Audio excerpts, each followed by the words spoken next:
जिसके यहाँ लक्ष्मी नहीं टिकती हो, पैसा घर में नहीं आता हो, बहुत चिंता लगी रहती हो, लक्ष्मी से जुड़ी हुई, व्यापार से जुड़ी हुई, पैसा आ ही नहीं दिया, बहुत मेहनत कर रहे हो, सोमवार की सोमवार 5 सोमवार बेलपत्री के पेड़ के नीचे एक घी का दिया लगाना चालू कर दीजिए।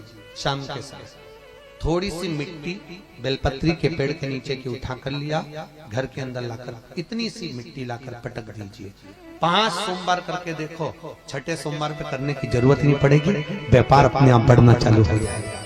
लक्ष्मी शाम के समय पर प्रतिदिन बेलपत्र के पेड़ के नीचे बुआरी लगाने जाए। कारण लक्ष्मी को किसने आदेश किया कि तुम बेलपत्री के पेड़ के नीचे जाओ? तो महाराज, माता लक्ष्मी की जो मां थी ख्याति देवी, लक्ष्मी जी की मां का नाम क्या है? ख्याति देवी। तो माता लक्ष्मी की जो मां थी ख्याति देवी, ये शंकर का भजन करने वाली थी। शिव जी का इतना स्मरण करती, शंकर की पूजन, शंकर का भजन, शिव जी का स्मरण खूब कर। अब ख्याति तो ख्याति। तब माता ख्याति ने एक बार शंकर भगवान से निवेदन करा, भोलेनाथ मैं अपनी बेटी का विवाह करना चाहता हूं। तो शंकर भगवान बोले बहुत अच्छे से करिए, क्या दिक्कत है आपको बेटी ब्याह में? पर भोलेनाथ मन इतना है कि मैं अपनी बेटी लक्ष्मी को आपको देना चाहता हूं। भगवान शंकर ने मन में सोचा कि मैं पार्वती से विवाह करूंगा, अभी सती संग, और यह कह रही है कि लक्ष्मी दूंगी। जैसे ही कहा, थोड़ी देर बाद वहीं से नारायण आए और भगवान विष्णु ने आकर शंकर जी से कहा, मैं लक्ष्मी को अधिक प्रेम करता हूं, लक्ष्मी से विवाह मैं करूंगा। भगवान शिव ने कहा कोई दिक्कत नहीं। शंकर भगवान ख्याति देवी को बोले, ख्याति तुम अगर लक्ष्मी का विवाह करना चाहती हो तो भगवान विष्णु के साथ कर दो। भगवान विष्णु के साथ? हाँ शिव, आप जिसके साथ बोलोगे मैं उसके साथ कर दूंगी। शंकर भगवान के कहने पर ख्याति देवी ने लक्ष्मी का विवाह नारायण के साथ पक्का कर दिया। जैसे ही नारायण के साथ में लक्ष्मी का विवाह पक्का हुआ, लक्ष्मी जी की बड़ी बहन दरिद्रता, जिसको लोग ज्येष्ठा देवी, दरिद्रता देवी कहते हैं, उसको गुस्सा आता है। दरिद्रता को लगा कि बताओ मेरी शादी हुई नहीं और मेरी बहन की शादी पक्की कर। क्रोध, अपार क्रोध, और जैसे ही क्रोध आया, आते ही दरिद्रता ने कहा जब तक मेरा विवाह नहीं होता तब तक मेरी बहन भी नहीं दिया, मेरी बहन का विवाह नहीं होना चाहिए, जब तक मेरा विवाह नहीं होता तब तक विवाह नहीं। ठीक है,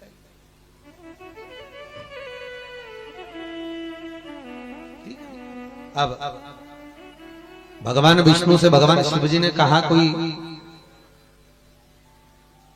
वर ऐसा ढूंढिए जिसके साथ में विवाह हो जाए। अच्छा, आप में से कितने लोग हैं जो अपने घर में लक्ष्मी जी की जगह दरिद्रता को बुलाते होंगे? कोई बुलाता अपने घर में दरिद्रता को?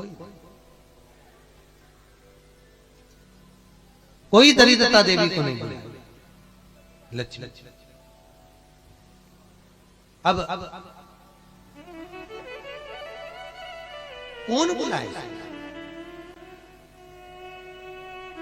कहा महाराज। नारायण ने सामने से दुस्साह मुनि निकल कर जा रहे थे। दुस्सा मुनि को बुलाया, दुस्सा जी इधर आइए, आप शादी कर लीजिए। दुस्सा जी ने कहा मैं तो कुंवारा रहूंगा, मैं तो संत, मैं साधु, मैं सन्यासी, मैं तपस्वी, मैं साधक, मैं उपासक, मैं विवाह नहीं कर सकता। दुस्सा जी जरा कन्या तो देखो जिसके साथ तुम्हें शादी करना है। दुस्सा जी बोले नहीं नहीं मैं शादी नहीं करूंगा, मैं शादी नहीं करूंगा। अरे कन्या तो देखो। जैसे ही दुस्सा मुनि को लक्ष्मी जी की बड़ी बहन दरिद्रता को दिखाया गया, दरिद्रता को जैसे ही दिखाया, दुस्सा जी ने शादी के लिए हाँ भर दी। ये तो बड़ी सुंदर है, बड़ी सुंदर, अपार सुंदरता है। दुस्सा जी ने दरिद्रता से शादी कर ली। लक्ष्मी की शादी नारायण के साथ हो। अब दुस्सा मुनि जैसे ही दरिद्रता को लेकर चले तो अपने घर में दुस्सा जी के यहाँ पर यज्ञ हो रहा था। ओम ब्रह्म वै स्वाहा ओम विष्णवे स्वाहा, ओम प्रजापते स्वाहा। यज्ञ अब जैसे यज्ञ की आवाज दरिद्रता देवी को सुनाई पड़ी तो दरिद्रता तो भागी और भाग के सीधे पीपल के वृक्ष के नीचे जाके बैठ गई। सीधे दरिद्रता पीपल के पेड़ के नीचे। दरिद्रता देवी पीपल के पेड़ के नीचे जाके बैठी, इसलिए हमारे हिंदू धर्म में घर में पीपल का पेड़ नहीं लगाया गया, क्योंकि उसके नीचे दरिद्रता का निवास होता है। पीपल के पेड़, दरिद्रता पीपल के पेड़ के नीचे जाकर बैठ गई। और पीपल के वृक्ष के नीचे जैसी दरिद्रता जाके बैठी तो लक्ष्मी ने भगवान विष्णु से कहा, मेरी बहन की शादी को बहुत समय हो गया,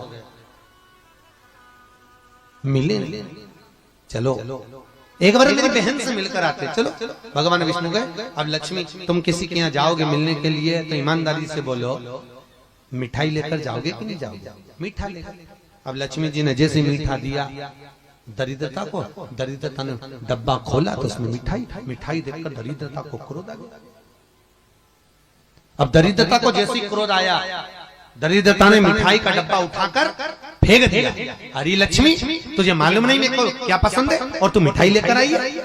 लक्ष्मी जी ने कहा, जी मुझे मालूम है तुझे खट्टा और तीखा पसंद है, तो फिर मीठा क्यों लेकर आई? कौन ने कहा तुझे मीठा लेकर आ? कौन ने कहा तू मिठाई लेकर आ? जी मुझे मालूम था तुझे खट्टा और तीखा पसंद, फिर मीठा क्यों लाई? गलती हो अब नहीं। महाराज, लक्ष्मी और दरिद्रता प्रतिदिन रोज घूमने निकलते हैं। प्रतिदिन दुनिया के लोग लक्ष्मी को घर में बुलाने के लिए मिठाई का डब्बा, शक्कर, गुड़ घर के अंदर, रसोई घर के अंदर रखते हैं। और दरिद्रता देवी कहीं हमारे घर में प्रवेश ना करे, दरिद्रता हमारे घर के अंदर ना आए, इसलिए लोग दुकान के दरवाजे पर, घर के दरवाजे पर नींबू मिर्ची टांग कर रखते हैं। क्या रखते हैं? नींबू मिर्ची। आप लोगों ने देखा होगा कहीं कहीं नींबू मिर्ची टंगा हुआ, तो कई लोग कहते हैं नींबू मिर्ची क्यों टांगते हैं? तो क्या नजर के लिए? नजर के लिए नहीं। लक्ष्मी की बड़ी बहन दरिद्रता रोज प्रतिदिन घूमने निकलती है और लक्ष्मी भी घूमने निकलती है, तो दरिद्रता हमारे घर में प्रवेश ना करे, इसलिए दरवाजे से ही नींबू मिर्ची खाकर दरिद्रता बाहर की बाहर चले जाए, इसलिए नींबू मिर्ची दरवाजे पर और मिठाई घर के अंदर, लक्ष्मी अंदर आ। मिठाई दरवाजे पर नहीं रहती,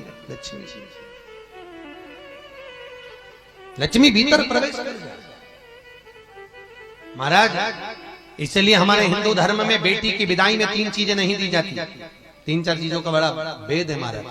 पहले नंबर पर सुई बेटी की विदाई में नहीं देते, दूसरे नंबर पर झाड़ू बेटी की विदाई में नहीं देते, तीसरे नंबर पर चलनी आटा छानने वाली बेटी की विदाई में नहीं देते, चौथे नंबर पर अचार की बरनी बेटी की विदाई में नहीं देते। जिस बेटी की विदाई में अचार की बरनी दी जाती है, जिस बेटी की पहली विदाई में अचार दिया जाता है, उस घर में बेटी कभी सुखी नहीं रह सकती। वो तन से, मन से और धन से वो दुखी ही रहे, उसके घर में वो सुख नहीं भोग सकती कभी। इसलिए बेटी की विदाई में अचार नहीं देते। और आज के जमाने में तो बेटी के जो ससुर होते हैं वो 25 बार कह देते, बेटी तेरी मम्मी के हाथ का अचार चला लिया। अब इनको बताए तो बताए कौन कि आचार क्यों बेकार वर्जित? वो दरिद्रता का भाव, वो दरिद्रता का निवास नहीं लिया। दरिद्रता पीपल के वृक्ष के नीचे। भगवान विष्णु ने कहा, दरिद्रता देवी अब हम जा रहे हैं, पर लक्ष्मी और नारायण इस पीपल के वृक्ष के नीचे आपसे मिलने के लिए आए थे। आज शनिवार का दिन है, जो पीपल के वृक्ष के नीचे शनिवार के दिन आकर पीपल की पूजन करे।